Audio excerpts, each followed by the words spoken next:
আসসালামু আলাইকুম, আমি নার্গিস চলে এসেছি আমার কিচেনে। আজ আমি বানাবো বাতাবি লেবুর মশলাবাদ, বাতাবি লেবুর চাট। তো প্রথমে আমি বাতাবি লেবুটাকে কেটে নেব, এইভাবে কেটে নেব।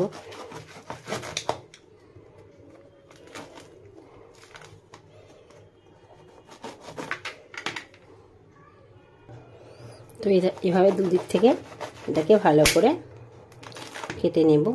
এইভাবে একে একে এইভাবে পিসগুলোকে সব কেটে আমি ছাড়িয়ে নেব। তো এইভাবে আমি বাতাবি লেবুটাকে আগে ছাড়িয়ে নেব। তো পুরো বাতাবি লেবুর খোসাটা ছাড়ানো হয়ে গেছে, আমি একেবারেই ছাড়িয়ে দিয়েছি। তো এইভাবে এই পিস থেকে আমি বাতাবি লেবুর শাঁসগুলো ছাড়াবো। তো একটা বোলের মধ্যে আমি বাতাবি লেবুটাকে এইসব শাঁসগুলোকে ছাড়িয়ে নেব। তো দানাগুলো বাদ দিয়ে বাতাবি লেবুর শাঁসগুলো আমি সব ছাড়িয়ে নেব। এভাবে পরপর আমি সবগুলোই ছাড়িয়ে নেব।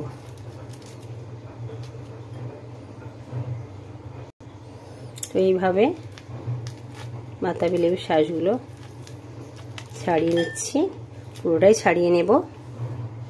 তো আমি হাফের বেশি একটু বাতাবি লেবুটা ছাড়িয়ে নিয়েছি, আর অল্প একটু রেখে দিয়েছি। তো এটাকে আমি এবার মাখা করব। তো তার জন্য দিয়ে দেব এখানে 1 চা চামচ বিট নুন, 1 চা চামচ একটু কমই দেব। বিট নুন দিয়ে দিলাম, অল্প সামান্য লঙ্কার গুঁড়ো, আর দিয়ে দেবো একটা জলজিরা। তো দিয়ে দিলাম একটা জলজিরা, দিয়ে দেবো 1 চা চামচ কাসুন্দি। তো অসাধারণ এই বাতাবি লেবুর চাটটা আপনারা একবার বানিয়ে দেখবেন। তো এটাকে এর মধ্যে দিয়ে ভালো করে আমি মাখিয়ে নেব। আপনারা চাইলে এতে চিলি ফ্লেক্সও দিতে পারেন, বাকি আরও চিলি বেশি করে মাখিয়েও দিতে পারেন। তো আমি অল্পই দিয়েছি, যেহেতু আমরা ঝাল বেশিটা খাই না, তাই অল্প সামান্যই ঝাল দিয়েছি। আর লেবুতে বেশি ঝাল দিলে আবার তার টেস্টটাই নষ্ট হয়ে যাবে। তো আমার বাতাবি লেবু মাখাটা রেডি। তো বাতাবি লেবুর মাখাটা রেডি, আমি এটা একবার ডেকোরেশন করব। তো তার জন্য আমি এগুলোকে দিয়ে দেব, কিউবিগুলোকে ধারে।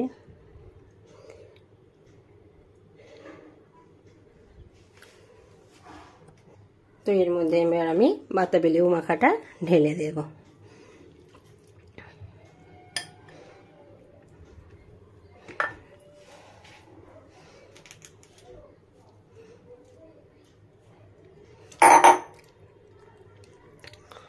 তো আবার বাতাবি লেবু মাখা পুরোপুরি রেডি।